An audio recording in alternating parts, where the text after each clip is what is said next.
Cabinet मंत्री प्रेमचंद अग्रवाल का doctorate की उपाधि से किया गया सम्मान। फ्रेंच यूनिवर्सिटी ने दिया कैबिनेट मंत्री को सम्मान।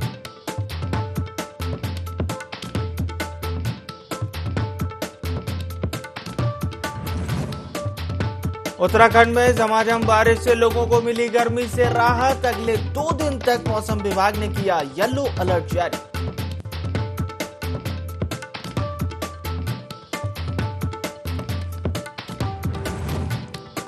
और अब हरिद्वार में हर की पौड़ी की सफाई व्यवस्था के लिए मशीनों से होगी घाटों की सफाई। एक व्यक्ति आसानी से कर सकेगा मशीन का संचालन।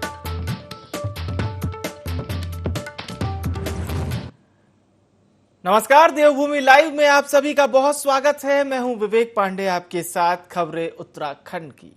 उत्तराखंड विधानसभा के बजट सत्र के तीसरे दिन कांग्रेस के विधायकों ने जमकर हंगामा किया। विधायकों ने सेवा अधीनस्थ चयन आयोग के खिलाफ मोर्चा खोला, जिसके खिलाफ सीबीआई जांच की मांग की। कांग्रेस विधायक भुवन कापड़ी का कहना था कि सेवा अधीनस्थ चयन आयोग के द्वारा जो भी परीक्षाएं कराई जा रही हैं, उनमें पूरी तरीके से धांधली देखने को मिल रही है। इसीलिए सीबीआई जांच की मांग कांग्रेस विधायक कर रहे हैं।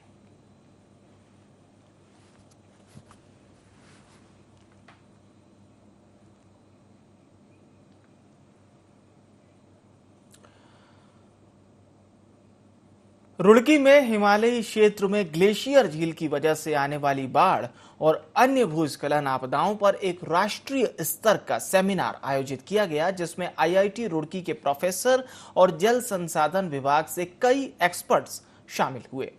देश भर से आए बड़े वैज्ञानिकों ने सेमिनार में व्याख्यान दिए, जिसमें केदारनाथ त्रासदी से लेकर अन्य आपदाओं के कारणों पर चर्चा की गई और इन आपदाओं से बचाव और रोकथाम पर विचार विमर्श हुआ।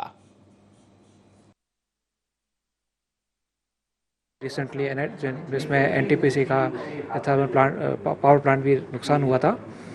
तो ये मुख्य रूप से ग्लेशियर लेक बर्स्ट है, जो ग्लेशियर्स के कारण हिमालयन रीजन्स के अंदर सडनली वहाँ के लेक्स एक्सप्लोड कर जाते हैं और वहाँ पे उससे जो पानी बह के तेज आवेग के साथ नीचे आता है, वो अन्य आपदाएं लेके आता है। उसको कैसे चिन्हित किया जा सकता है, उसको कैसे रोका जा सकता है, उनके ऊपर और उनसे और किन कंस्ट्रक्शंस के द्वारा बचाव किया जा सकता है, और उनके लिए इन सभी पहलुओं में क्या क्या मानक निर्धारण किए जा सकते हैं, उस परिप्रेक्ष्य में ही ये संगोष्ठी की गई है। और इसकी अभी इस संगोष्ठी के बाद हम अन्य रूप से भी हम पैनल की चर्चा करेंगे। जो भी ग्लेशियर लेक है, वो उसमें सराउंडिंग एरिया से पिघलने की वजह से तापमान बढ़ता है, तो सराउंडिंग एरिया से पिघल करके पानी ग्लेशियर लेक में चला आता है और उससे उसका वॉल्यूम बहुत बढ़ जाता है। वॉल्यूम बढ़ने से, उसकी डेप्थ बढ़ने से जो उसके किनारे हैं उनको क्षति पहुंचती है और वो जो भी लेक का पानी है बहुत तेज़ रफ्तार से नीचे आना शुरू हो जाता है। तो उसमें जो किनारे पे जो भी इंफ्रास्ट्रक्चर है, बिल्डिंग्स हैं, सब कुछ है, उसको डैमेज करता है। इस तरह का ये है कि ऐसे कौन से मानक हैं, इंडिकेटर्स हैं, जिनका अध्ययन करके हम ये बता सकें कि ये जो ग्लेशियर लेक है आउटबर्स्ट होने के कगार पर है। तो ऐसे अगर हम इसका पता लगा सकें तो हम पहले से वार्निंग सिस्टम डेवलप कर सकते हैं, लोगों को जागरूक कर सकते हैं। तो इसी आधार पर मतलब ब्यूरो ऑफ इंडियन स्टैंडर्ड्स जो है एक ऐसा कोड बनाएगा जिसमें कि इस तरह की जो भी अध्ययन हैं उनका सार प्रस्तुत किया जाएगा उसमें, जिसके आधार पर उचित उपाय किए जा सके त्रासदी होने के पहले। कालागढ़ के सीमावर्ती क्षेत्रों में डायरिया के मामले सामने आने के बाद स्वास्थ्य विभाग हरकत में आ गया है।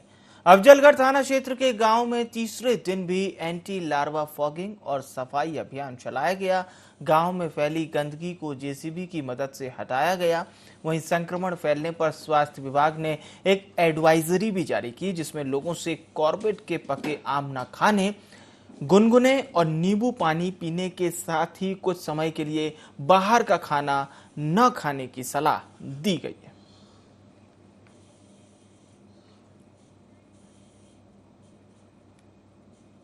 खबरों में आगे बढ़ते हैं और बात करते हैं हरिद्वार की। यहां पर सिडकुल थाना पुलिस ने चोरी की योजना बनाते 4 युवकों को गिरफ्तार किया। चारों के कब्जे से वारदात को अंजाम देने में आने वाले कई हथियार बरामद किए गए। चारों आरोपी मोहम्मदपुर जटगांव के रहने वाले बताए जा रहे हैं, जो एक कंपनी के पास झुग्गी झोपड़ियों में चोरी की योजना बना रहे थे।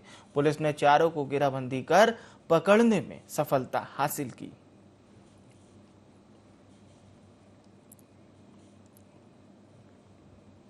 चलिए बात करते हैं चमोली की। यहाँ पर नारायण बगड़ इलाके में एक तालाब से महिला का शव बरामद हुआ। पुलिस ने शव को अपने कब्जे में लिया, जिसकी पहचान भी कर ली गई। 34 साल की महिला भेला गड़कोट की रहने वाली थी, जो 16 मार्च से लापता थी। उसका शव अब तालाब में उतराता मिला। पुलिस ने मर्ग कायम कर जांच शुरू कर दी है। चमोली से खबर, जहां पर महिला का शव तालाब में उतराता मिला। फिलहाल पुलिस मामले की जांच में जुट गई है। महिला की पहचान हो गई है। बताया जा रहा है कि महिला 16 मार्च से लापता थी। जाने माने सिने अभिनेता हेमंत पांडे ने श्री दरबार साहिब में मत्था टेका। इस दौरान श्री दरबार साहिब की आभा और देहरादून के इतिहास और नामकरण में श्री दरबार साहिब के महत्व को जानकर वे अभिभूत हो गए, जिसके बाद उन्होंने श्री दरबार साहिब के भित्ति चित्रों को भी करीब से देखा और उनके पौराणिक महत्व के बारे में जानकारी प्राप्त की। वहीं उन्होंने श्री दरबार साहिब के महंत देवेंद्र दास महाराज से शिष्टाचार भेंट की, उनका आशीर्वाद प्राप्त किया। हेमंत पांडे का उत्तराखंड से आत्मीयता का नाता है। वे समय समय पर उत्तराखंड के विभिन्न क्षेत्रों में प्रवास के लिए आते रहते हैं। हेमंत पांडे ने कहा कि श्री दरबार साहिब उत्तराखंडी नहीं, देश की एक अनमोल धरोहर है। ऐतिहासिक, दार्शनिक और धार्मिक पृष्ठभूमि से जुड़ी इस अनमोल धरोहर के दर्शन कर वे धन्य हो गए।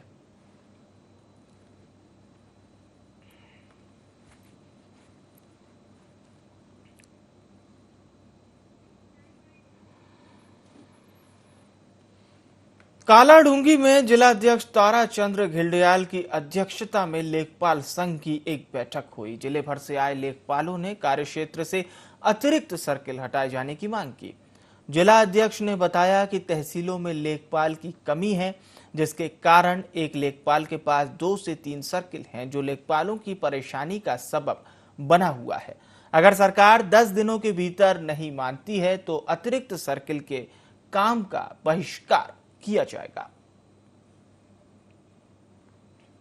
गठन के बाद से ही एक तो हमारे लेखपाल क्षेत्रों का पुनर्गठन नहीं हुआ है, लेकिन 2000 से लेकर अब तक 2022 तक लगातार जो जनसंख्या घनत्व बढ़ा है, तो उसका प्रभाव हमारे लेखपालों पर पड़ा है। लेकिन हम देख रहे हैं कि लगभग 20 सालों से प्रत्येक लेखपाल अपने मूल क्षेत्र के अलावा अतिरिक्त लेखपाल क्षेत्रों पर भी काम कर रहा है। तो लगातार लैंड रिकॉर्ड्स के मामले हों या हमारे सर्टिफिकेट्स के मामले हैं, सेवा का अधिकार है, सीएम हेल्पलाइन है, विभिन्न आयोगों के जो मामले हैं वो समय से हम निस्तारित नहीं कर पा रहे, तो जिससे कहीं ना कहीं जनता का भी काम समय से नहीं हो पा रहा है और उसका एक प्रतिकूल प्रभाव कहीं ना कहीं समाज पर पड़ रहा है। तो हम सरकार से यह अपेक्षा कर रहे हैं, सरकार से हमारी बहुत पुरानी मांग है कि लेखपाल क्षेत्रों का जल्द पुनर्गठन हो।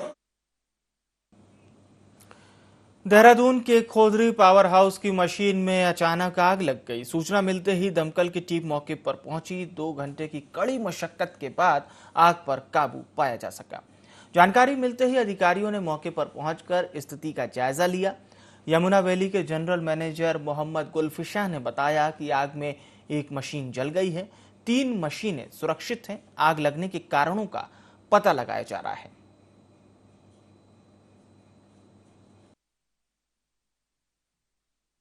तो हम डैमेज को कितना हुआ है उसको स्टडी करेंगे, देखेंगे, एग्जामिन करेंगे, उसके बाद बताएंगे। आग अभी बुझ गई है और स्थिति नियंत्रण में है। बाकी जो मशीनें हैं, 3 मशीनें, उनको चलाने के प्रयास किए जा रहे हैं। जल्दी से जल्दी जो है उत्पादन स्टार्ट हो पाए, ये प्रयास है फिलहाल। तो बहाल करने के लिए तो किस तरह के सोल्यूशन हम लगाते हैं उसके ऊपर डिपेंड करेगा ना। सूचना मिली थी कि ये पावर हाउस का जो ट्रांसफार्मर है इसमें आग लग रही है, तो हमारी विकासनगर की डाकपत्र की जो फायर यूनिट है वो यहाँ पे एक गाड़ी लेके आए। जब मौके पे देखा तो काफ़ी ज़्यादा आग थी। तुरंत उन्होंने दूसरी गाड़ी बुलाई।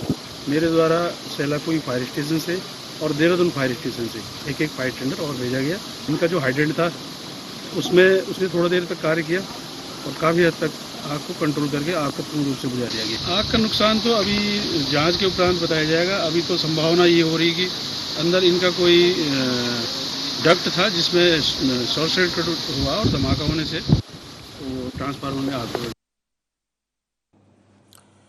कोरोना काल में 2 साल बाद शुरू होने वाली श्रावण मास की कांवड़ यात्रा इस बार पुलिस और जिला प्रशासन का इम्तिहान लेगी। स्नान पर्वों और वीकेंड पर ही हरिद्वार में लाखों लोगों की भीड़ उमड़ रही है, जिससे हाईवे से लेकर बाजारों में जाम लग रहा है। कांवड़ यात्रा को लेकर पुलिस प्रशासन की ओर से अभी से तैयारियां किए जाने के दावे किए जा रहे हैं, लेकिन ये दावे धरातल पर कितने साकार होंगे ये यात्रा के दौरान ही पता चलेगा। उधम सिंह नगर जिले के किच्छा में इंट्रॉक कंपनी के कर्मचारी बीते 10 महीनों से अनिश्चितकालीन धरने पर हैं। अब मजदूर संघ अपनी मांगों को लेकर महापंचायत आयोजित करने वाला है। 28 जून को ये महापंचायत रखी गई है, जिसमें भारतीय किसान यूनियन अध्यक्ष राकेश टिकैत समेत कई बड़े नेताओं के पहुंचने की संभावना है।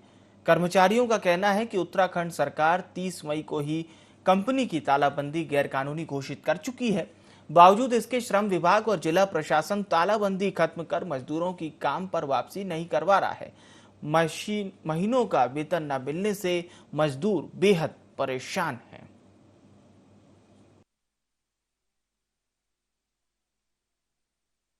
बैठे हैं, बच्चों की स्कूल की फीस नहीं भरी जा रही है और एडमिशन तक नहीं हुए बच्चों के, तो इसलिए यहाँ बैठना बच्चों का तो जरूरी था। वो बच्चे बैठ रहे हैं और बच्चों को पिछले हमें लंबे समय से हम आंदोलन कर रहे हैं, तो इसलिए हमारे बच्चों की फीस नहीं भरी जा रही है और बच्चों का पालन पोषण नहीं ढंग से हो पा रहा, तो इसलिए यहाँ बच्चे बैठे हैं। ये जब तक चलेगा, जब तक हमारी मांगे नहीं मानी जाएंगी, ये जब तक चलेगा। अब लंबा कितना चलेगा ये तो, जितनी जल्दी ये मामला निपटेगा तो कौन, अगर मामला निपटता है तो कौन यहाँ गर्मी में बैठेगा, आप भी जानते हैं। तो मैं जनता से भी ये चाहता हूँ कि ये हमारा साथ दे और ये देखें, हम लंबे समय से 10 महीने होने को जा रहे हैं और हम यहाँ लंबे समय से धरना दे रहे हैं, बच्चे परिवार समेत हम धरना दे रहे हैं, तो हमारी अभी तक कोई सुनवाई नहीं हो रही है जिला प्रशासन की तरफ से, शासन की तरफ से। मसूरी में पिछले कई दिनों से भीषण गर्मी में तपे पर्यटकों को बड़ी राहत मिली, जहां अचानक मौसम का मिजाज बदला और झमाझम बारिश हुई। इस बारिश में कई सैलानी भीगते हुए नजर आए। पर्यटकों और स्थानीय लोगों ने मसूरी के इस सुहाने मौसम का खूब आनंद लिया।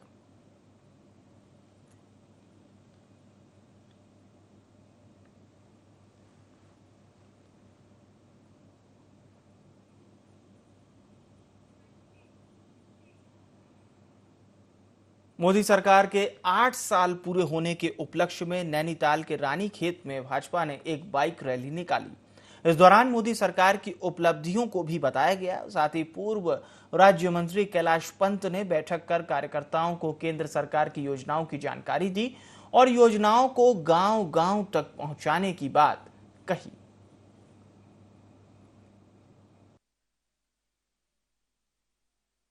जो ये देश के यशस्वी प्रधानमंत्री हैं, उनके शासन के 8 साल पूरे हो रहे हैं और इन 8 सालों में जिस प्रकार के उन्होंने गरीबों के लिए, युवाओं के लिए, महिलाओं के लिए, किसानों के लिए, सैनिकों के लिए जो कल्याणकारी योजनाएं चलाई हैं, उसको भारतीय जनता पार्टी पूरे देश में सुशासन के रूप में मना रही है। उसी के तहत रानीखेत में जो है युवा मोर्चा के माध्यम से मोटरसाइकिल रैली निकाली जा रही है, जिससे लोगों को संदेश देने का काम किया जा रहा है कि नरेंद्र भाई मोदी जी जो इस देश के यशस्वी प्रधानमंत्री हैं, उन्होंने युवाओं के लिए अनेकों योजनाएं चलाई हैं, बेरोजगारों के लिए अनेकों ऐसी योजनाएं चलाई हैं कि वो लोन लेकर, जिसमें किसी प्रकार कोई ब्याज नहीं है, उसमें अपने कारोबार को शुरू करें। कहीं पढ़ाई के लिए उनको पैसा दिया जा रहा है। तो इस प्रकार से पूरे देश में एक ऐसा वातावरण मोदी जी के प्रधानमंत्री रहते हुए बना है। पिथौरागढ़ में मौजूद प्राइवेट फाइनेंस कंपनी चोलामंडलम का एक कर्मचारी स्थानीय लोगों को वाहन खरीद फरोख्त करवाने के नाम पर लाखों की ठगी कर फरार हो गया। ठगे गए लोगों ने थाना कोतवाली पिथौरागढ़ में कर्मचारी के नाम पर एफआईआर दर्ज करवाई। साथ ही कंपनी के एरिया मैनेजर ने भी इस संबंध में एफआईआर दर्ज करवाई, जिसके बाद मामला पंजीकृत कर कोतवाली पुलिस ने आरोपी को गिरफ्तार कर लिया।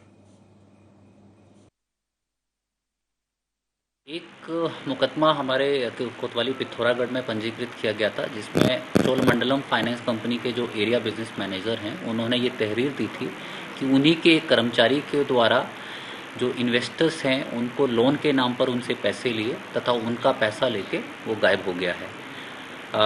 इसी के अंतर्गत पुलिस के द्वारा मुकदमा पंजीकृत किया गया और कार्रवाई करते हुए इसमें अभियुक्त को नोएडा से गिरफ्तार किया गया है और माननीय न्यायालय में उनको पेश किया गया है। ये धोखाधड़ी अभी लगभग 12,18,000 रुपये का जो ट्रांजैक्शन है वो हमारे पास रिकॉर्ड में आया है और अभी हमारा एस्टिमेट है कि इसमें और भी कुछ पैसे हैं जिसका ट्रांजैक्शन अभी हम लोग ढूंढ रहे हैं। ये 20 लाख से ऊपर का लगभग फ्रॉड माना जाता है। उत्तराखंड में तपती गर्मी से लोगों को जल्द राहत मिलेगी। 20 जून तक मानसून दस्तक दे सकता है। बारिश को लेकर तैयारियां भी शुरू कर दी गई हैं। थराली में आपदा से निपटने के लिए एक मॉक ड्रिल हुई, जिसमें पुलिस, स्वास्थ्य, लोक निर्माण विभाग समेत अन्य विभागों के अधिकारी और कर्मचारी मौजूद रहे। उप जिलाधिकारी थराली रविंद्र ने बताया कि बरसात के समय में आपदा से निपटने के लिए तमाम व्यवस्थाएं दुरुस्त की जा रही हैं।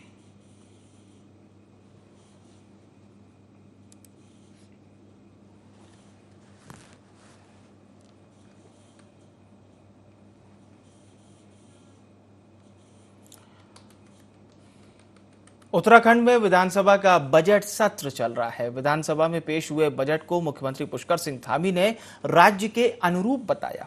सीएम धामी ने कहा कि इस बजट को बनाने से पहले लोगों की राय ली गई, उसी के आधार पर बजट बना है। बजट उत्तराखंड के विकास में काफी मददगार साबित होगा।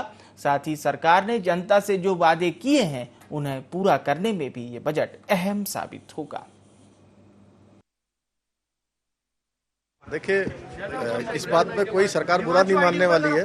विपक्ष का काम है उनको जो भी अपनी बातें कहनी है और हम पूरी तरह से तैयार हैं। सरकार हर बात का सकारात्मक रूप से जवाब देगी और जो बजट है और जो सदन की कार्रवाई है वो सभी सकारात्मक रूप से ले रहे हैं और उत्तराखंड के विकास के अनुरूप, उत्तराखंड को आगे बढ़ाने के लिए, उत्तराखंड की जन भावनाओं के अनुरूप हमने इस बार का ये बजट भी तैयार किया है। ये बजट जो उत्तराखंड की जनता को समर्पित किया है वो बजट सबकी जन भावनाओं के अनुरूप है, क्योंकि इससे पहले हमने संवाद भी किया है, लोगों से उनकी राय भी ली है, उसके अनुरूप ही उसको बनाया है। रुड़की में मेयर गौरव गोयल ने अपनी वायरल फर्जी ऑडियो की जांच रिपोर्ट सामने आने के बाद पूरे मामले का खुलासा किया और कहा कि जांच में यह साफ हो गया है कि यह आवाज उनकी नहीं है। कांग्रेस के पूर्व नगराध्यक्ष सुबोध गुप्ता ने मेयर के ऊपर फर्जी ऑडियो का मुकदमा दर्ज कर विवादित जमीन को सही ठहराने का दबाव बनाया। कुछ लोगों ने षड्यंत्र के तहत मेयर को बदनाम करने की कोशिश की। मेयर ने बताया कि उन्हें देश के कानून और संविधान पर पूरा भरोसा था। पहले एक ऑडियो जिसके अंदर अनेकों कटिंग्स की गई, किसी के द्वारा मिमिक्री करके एक ऑडियो तैयार की गई, मेरे खिलाफ मुकदमा लिखवाया गया। वो ऑडियो कहाँ से आई किसी को नहीं पता, उसका सोर्स क्या था, उसमें दूसरी पक्ष की तरफ से कौन बोल रहा है, किसी को कोई जानकारी नहीं है। मैंने स्वेच्छा से पुलिस के सामने इच्छा रखी कि इस फर्जी जो ऑडियो बनाई गई है, जिसको मेरा नाम दिया जा रहा है, इस ऑडियो के बारे में आप फॉरेंसिक जांच कराएं, मेरा वॉइस सैंपल लें। मैंने स्वेच्छा से, अपनी इच्छा से उसमें वॉइस सैंपल दिया। वॉइस सैंपल देने के बाद में उसकी जो रिपोर्ट आई वो गलत तरीके से प्रचार और प्रसार उसका किया जा रहा है। उसकी रिपोर्ट में साफ लिखा है संभावित समानता, यानी कि मिली जुली आवाज़। उसमें कहीं स्पष्ट रूप से नहीं दिया गया है कि आवाज़ गौरव गोयल की है, मेरी है।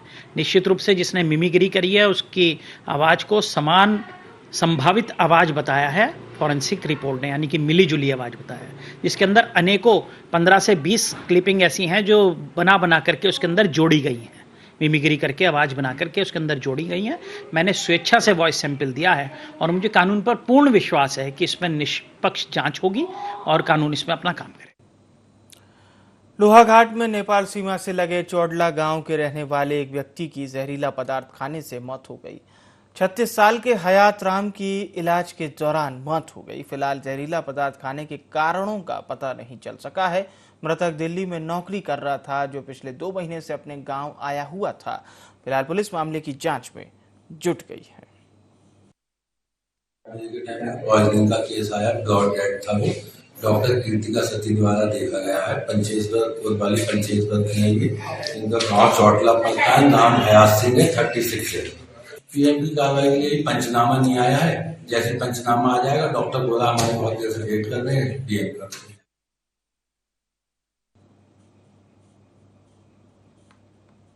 अभी कुछ ही दिन पहले कांग्रेस अध्यक्ष को दिल्ली में राष्ट्रीय नेतृत्व ने युवा कांग्रेस का राष्ट्रीय सचिव बनाया था, जिससे पिथौरागढ़ कांग्रेस में काफी उत्साह था। पार्टी कार्यकर्ताओं ने पटाखे फोड़ और मिठाई वितरित कर खुशी मनाई थी।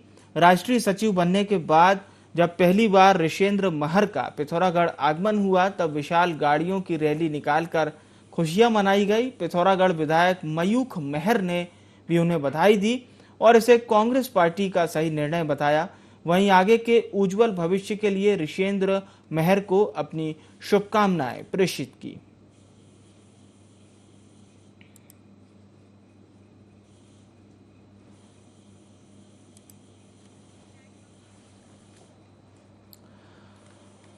केदारनाथ के पैदल मार्ग पर प्लास्टिक उन्मूलन के लिए प्रशासन ने एक अनूठी पहल शुरू की है, जिसके तहत प्रशासन ने एक सामाजिक संस्था के साथ पैदल मार्ग से धाम तक 65 दुकानों पर क्यूआर कोड वाली बोतल बंद पानी लोगों को प्रदान की। यात्रियों से इन बोतलों की खरीद पर 10 रुपए अतिरिक्त लिए जा रहे हैं। खाली बोतल वापस लाने पर यात्री को 10 रुपए लौटाए जा रहे हैं। यही नहीं, यात्री को जो बोतल फेंक देते हैं उसे एकत्रित करने वाले को भी 10 रुपए इनाम में दिए जा रहे हैं। कपाट खुलने के बाद से अभी तक 3000 खाली बोतलें एकत्रित की गई हैं। इन बोतलों को जल्द रिसाइकल किया जाएगा।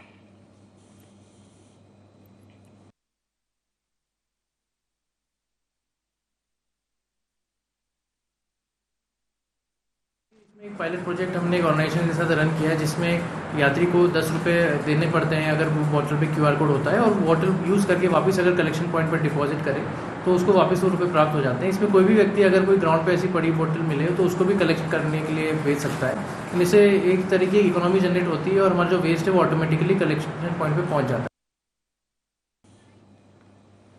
लोहाघाट के रोडवेज बस अड्डे के पास देवदार बनी में किए जा रहे सरकारी भूमि में अतिक्रमण की शिकायत रोडवेज के एजीएम नरेंद्र कुमार गौतम ने प्रशासन से की।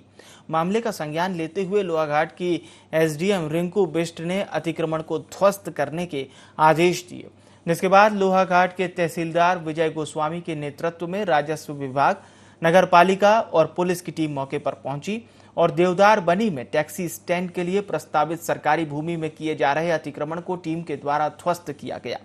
वहीं अतिक्रमणकारियों को कड़ी चेतावनियां दी गई। नगर पालिका के ईओ मोहम्मद इस्लाम ने कहा कि नगर में अतिक्रमण को बर्दाश्त नहीं किया जाएगा। मालूम हो कि लोहाघाट में देवदार के पेड़ों को सुखाकर अतिक्रमण किया जा रहा है। हालांकि प्रशासन की टीम बीच बीच में कार्रवाई तो करती है, पर यह नाकाफी बताई जा रही है।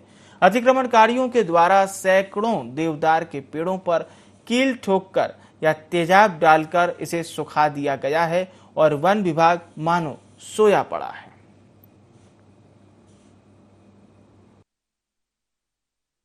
साहब ने एक अतिक्रमण का वीडियो डाला था हमारे लोहाघाट एडमिनिस्ट्रेशन वाले ग्रुप में। उसका संज्ञान लेते हुए मैंने राजस्व निरीक्षक लोहाघाट और टीम साहब को इसकी जानकारी दी और अभी वो जितना अतिक्रमण किया गया था वो सब ध्वस्त कर दिया गया है। तो सभी भी अगर ऐसे अतिक्रमण नगर अंतर्गत आएंगे तो उन पर भी नियमानुसार कार्रवाई की जाएगी। महोदय के निर्देश के अनुसार जो है अतिक्रमण हटाने की कार्रवाई जो है जारी है और राजस्व विभाग की टीम जो है यहाँ मौजूद है। ये अतिक्रमण हटाया जा रहा है। और फिलहाल के लिए देवभूमि लाइव में इतना ही। मुझे आने विवेक को दीजिए इजाजत। नमस्कार।